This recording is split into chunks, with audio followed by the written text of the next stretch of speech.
अस्सलाम वालेकुम। नेक्स्ट हमारे पास जो स्ट्रक्चर है बैक्टीरियल सेल की, that is cytoplasm and genetic material.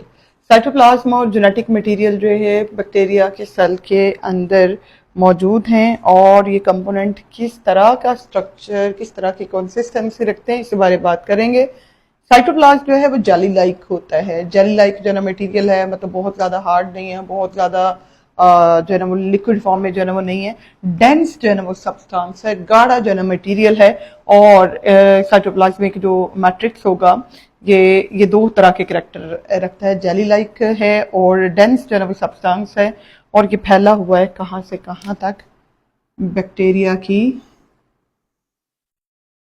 जो सेल मेम्ब्रेन है इसके अंदर सारा बाकी जो मटेरियल पड़ा होगा ये क्या होता है, ये सारा ये आ गया हिस्सा न्यूक्लियर जो है वो कंटेंट जो है ना वो आ गया। इरेगुलर शेप का जो है हिस्सा मटेरियल, एक डार्क जो है अंदर जो है ना वो एरिया है जो न्यूक्लियर मटेरियल के तौर पर, न्यूक्लियोइड के तौर पर जो है ना एक्ट करता है। और बाकी इसके इर्द गिर्द और सेल मेम्ब्रेन के अंदर या प्लाज्मा मेम्ब्रेन के अंदर तमाम जो मटेरियल बाकी है, तमाम जो ग्राउंड सब्सटेंस है, जो डेंस मटेरियल है, जो जेली लाइक मटेरियल है, ये क्या होगा, ये साइटोप्लाज्म होगा इसका। अच्छा, साइटोप्लाज्म जो है इसके साइटोप्लाज्म में, बैक्टीरिया के साइटोप्लाज्म में मेम्ब्रेन बाउंडेड ऑर्गेनेलिज नहीं होंगे। प्रोकैरियोटिक सेल है, so membrane bounded organelles are missing. ये ऑर्गेनेलिज इसमें एब्सेंट है, मौजूद नहीं है। और साथ ही साथ इसमें जो है ना वो क्या है कि इसमें जो साइटोस्केलेटन होगा, साइटोस्केलेटन जो कि डिफरेंट माइक्रोट्यूब्यूल्स पर मुश्तमिल होता है, साइटोस्केलेटन भी इसमें क्या होगा, एब्सेंट होगा। माइक्रोट्यूब्यूल्स भी इसके अंदर नहीं होंगे। साइटोस्केलेटन जो है वो सेल की शेप को मेंटेन रखने के लिए रिस्पॉन्सिबल होता है, माइक्रोट्यूब्यूल्स पर मुश्तमिल होता है। ये इसमें डिफरेंट टाइप की जो है माइक्रोट्यूब्यूल ट्यूब्यूलिन प्रोटीन के बने होते हैं, लेकिन ये करैक्टर जो है वो यूकैरियोटिक सेल का है। और बैक्टीरिया के सेल चूंकि प्रोकैरियोटिक है, मेम्ब्रेन बाउंडेड ऑर्गेनेलिज नहीं है, मेम्ब्रेन बाउंडेड न्यूक्लियस नहीं है, सो इसके अंदर साइटोस्केलेटन जो है ये भी जनरली क्या होता है, मिसिंग होता है, एब्सेंट होता है। अगला करैक्टर आ जाता है हमारे पास इसके राइबोसोम। मेम्ब्रेन बाउंडेड ऑर्गेनेलिज तो मिसिंग है, लेकिन बगैर मेम्ब्रेन के जो ग्रैन्युलर स्ट्रक्चर्स होती हैं जिन्हें राइबोसोम जो है वो कहते हैं, ये इसके अंदर मौजूद होंगे। अब राइबोसोम इसके क्या हैं, स्मॉलर साइज में होंगे। बैक्टीरिया के राइबोसोम स्मॉलर साइज के होते हैं as compared to eukaryotic cell.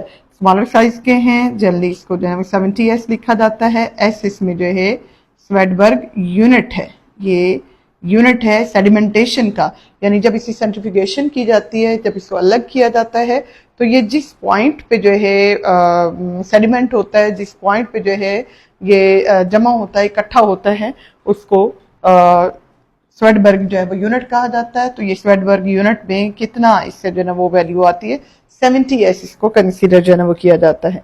अच्छा, अब इसमें राइबोसोम की लोकेशन आ जाती है। राइबोसोम कहाँ इसमें मौजूद होते हैं, फ्रीली डिस्पर्स्ड हैं, फ्रीली डिस्पर्स्ड होते हैं। कहाँ पे, साइटोप्लाज्म। साइटोप्लाज्म के जो मैट्रिक्स है, तो साइटोप्लाज्म के अंदर जो है फ्रीली डिस्पर्स्ड होते हैं। सम टाइम ये अटैच फॉर्म में भी हो सकते हैं, लेकिन ये चूंकि मेम्ब्रेन बाउंडेड ऑर्गेनेलिज तो इसमें है नहीं, सम टाइम ये अटैच्ड होंगे with cell membrane. Cell membrane के साथ कुछ राइबोसोम्स अटैच फॉर्म में हो सकते हैं, ऑर्गेनेलिज की मेम्ब्रेन तो है नहीं। अब राइबोसोम्स चूंकि स्मॉलर साइज के 70S के हैं, इनमें दो सब यूनिट होते हैं।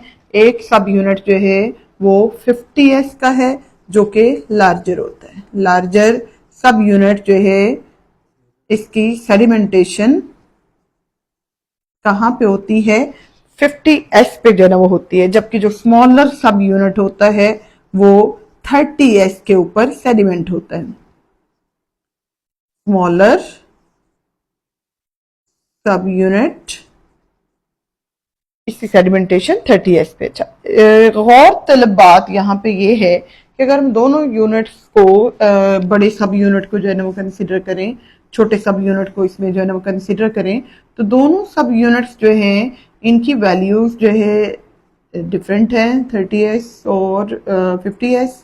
अब 30 और 50 को अगर हम कंबाइन जो है वो कर दें मैग्नीशियम आयन की मदद से, जनरली ये दोनों सब यूनिट जो है जब इन्होंने प्रोटीन बनानी है तो ये आपस में जो है ना वो जुड़ते हैं। अब मैग्नीशियम आयन इनके जुड़ने को, इनके अलग होने को कंट्रोल जो है ना वो कर रहा है, लेकिन अगर 50 और 30 को हम ऐड करें तो ये 80 बनता है, जबकि हम यहाँ बात कर रहे हैं कि ये सेडिमेंटेशन इसका पॉइंट जो है ना वो कहाँ पे है, 70s पे। रीजन उसमें जो है वो क्या होती है, जब ये अलग अलग होते हैं तो जो इसका वॉल्यूम टू मास जो है ना वो रेशो जो आ रही होती है, यानी इनकी जो डेंसिटी आ रही होती है वो ज्यादा होती है। जब ये आपस में कंबाइन हो जाते हैं तो इनका जो वॉल्यूम टू मास जो रेशो होती है, जो इसका जो है ना वो एरिया होता है, वो एरिया एक्सपोज एरिया जो है ना कम हो जाने की वजह से जो है ना वो क्या होती है, डेंसिटी रिड्यूस हो जाती है। तो ये बजाय जो है ना वो 80s होने के, ये कंबाइंड फॉर्म में 70s के ऊपर सेडिमेंट जो है ना वो होते हैं। अब राइबोसोम का फंक्शन आ जाता है। राइबोसोम क्या काम करता है सेल के अंदर? It is protein factory of cell. क्या है ये? प्रोटीन की फैक्ट्री है, प्रोटीन की सिंथेसिस करते हैं। राइबोसोम्स जो हैं प्रोटीन सिंथेसिस में इन्वॉल्व है, इसलिए इसको फैक्ट्री ऑफ प्रोटीन कह सकते हैं। यानी ये कैसी फैक्ट्री है सेल की, जिसमें प्रोटीन जो है वो बनाई जाती है। नेक्स्ट हमारे पास जो है सेल के अंदर एक रीजन है जो कि मेम्ब्रेन बाउंडेड न्यूक्लियस नहीं है, ये है प्रोकैरियोटिक जो है सेल।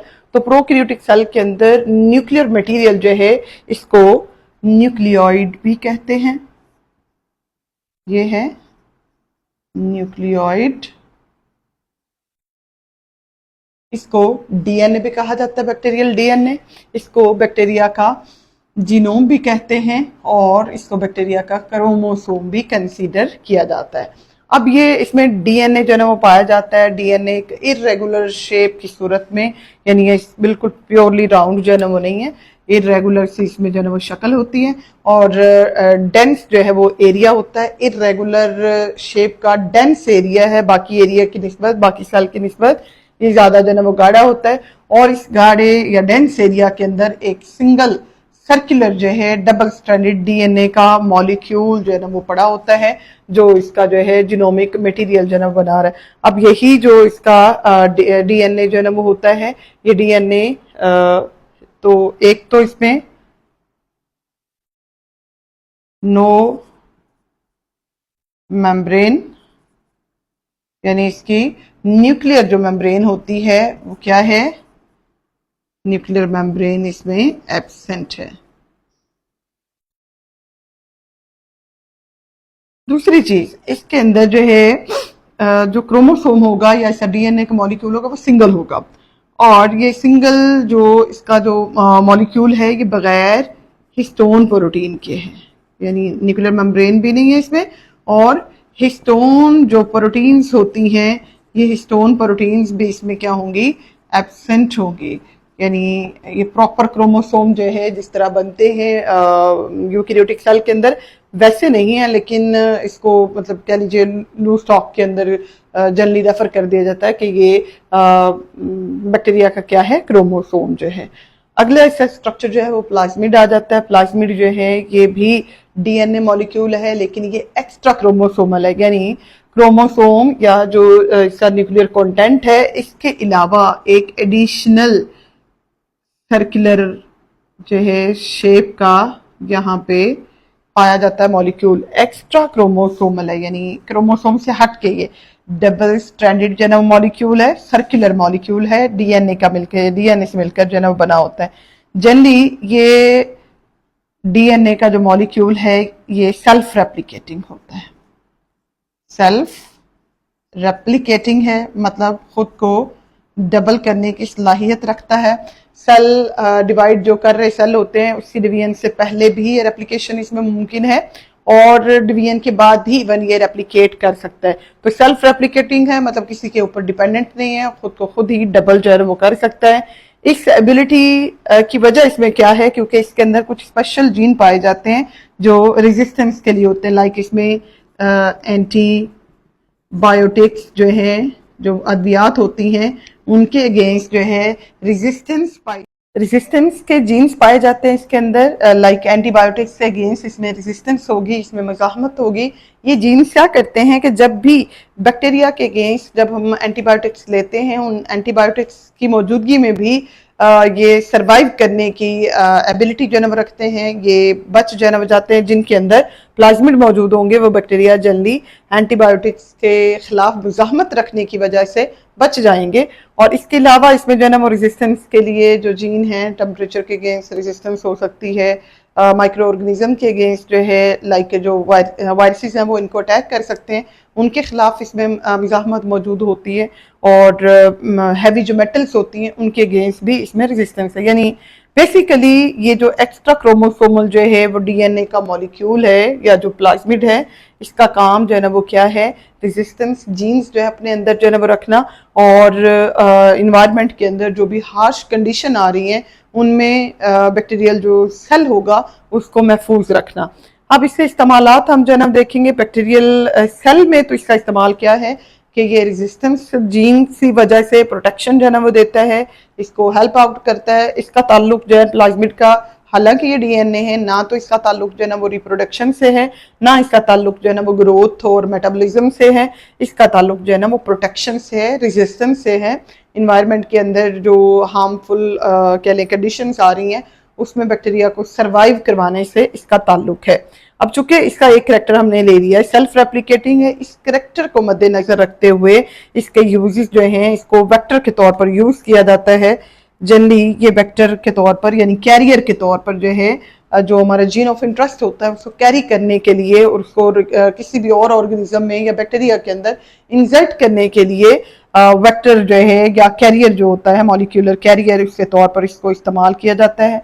यानी अगर हम इसमें जो है ना वो लें तो ये एक्स्ट्रा क्रोमोसोमल सर्कुलर जो है डबल स्ट्रैंडेड मॉलिक्यूल है, तो इसका एक हिस्सा जो है वो क्या करते हैं, इसको रिमूव कर देते हैं और उस जगह पे फिक्स जो है ना वो कर दिया जाता है जीन ऑफ इंटरेस्ट। अब चूंकि ये सेल्फ रेप्लिकेटिंग है, तो जब ये रेप्लिकेट करेगा, जब ये 1 से 2 कॉपीज बनाएगा या 2 से आगे 4 कॉपीज बनाएगा, जितनी कॉपीज बनेंगी तो हमारा जो जीन ऑफ इंटरेस्ट है उसकी भी साथ में कॉपीज जो है ना बनती जाएंगी, वो एक्सप्रेस जो है ना होती जाएंगी। और इस वजह से ये वेक्टर के तौर पर यूज होता है इन जेनेटिक इंजीनियरिंग।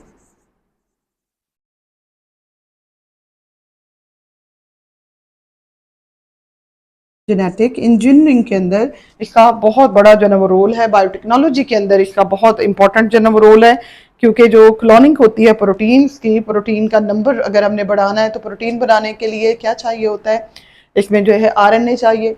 आरएनए कहाँ से बनता है, डीएनए से बनता है, और डीएनए इसके अंदर जो है ना मौजूद है। तो अगर हम इसके अंदर कोई भी रिक्वायर्ड जो है वो डीएनए वो इसके अंदर इंसर्ट कर दें, जैसे ह्यूमन बीइंग के अंदर इंसुलिन है, तो इंसुलिन अगर प्रॉपर प्रोड्यूस नहीं हो रही, डायबिटिक पेशेंट है, तो क्या किया जाता है, पैंक्रियाज से एक स्पेसिफिक जीन, वो जीन जिसने बनानी है इंसुलिन, उस जीन को आइसोलेट किया जाता है, इस वेक्टर के अंदर इसको, प्लाज्मिड के अंदर इसको कैरी करवाया जाता है और फिर इसको बैक्टीरिया के अंदर डाल दिया जाता है। जब बैक्टीरिया में ये जाएगा, सेल्फ रेप्लिकेशन करेगा, जितनी बार ये रेप्लिकेट करेगा उतनी बार हमारा जीन ऑफ इंटरेस्ट जो है यानी इंसुलिन बनाने वाला जो जीन होगा उतनी ही दफा जो है ना वो क्या होता जाएगा, वो डबल जो है ना वो होता जाएगा। और इसकी मदद से क्लोनिंग की जा सकती है प्रोटीन की। यानी अब ये इंसुलिन वाला जो जीन है, तो जीन पहले क्लोन होगा और जब इस जीन का एक्सप्रेशन होगा तो इससे इंसुलिन की प्रोडक्शन होगी। यही इंसुलिन जो है इसको मतलब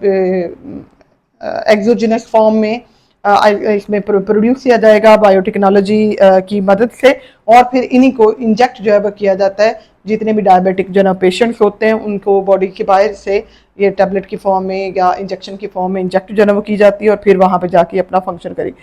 तो प्रोटीन को क्लोन करना हो या जेनेटिक इंजीनियरिंग के अंदर, बायोटेक्नोलॉजी के अंदर वेक्टर या मॉलिक्यूलर जो कैरियर है इसका रोल हो, तो इसके लिए बेस्ट तो हमारे पास जो है ना वो स्ट्रेटजी है वो प्लाज्मिड का यूज है। इसके अलावा भी वेक्टर जो है ना वो हो सकते हैं, लेकिन मोस्ट ऑफ द टाइम जो वेक्टर होते हैं ये बैक्टीरियल जो प्लाज्मिड्स होते हैं इनको यूज किया जाता है। इसके अलावा हमारे पास जो है वायरसेस जो हैं वो भी वेक्टर के तौर पर यूज हो सकते हैं। लैम्डा फेज इसमें बहुत बड़ी जो है ना वो मिसाल है। तो ये था जी हमारे पास प्लाज्मिड का जो है ना वो रोल।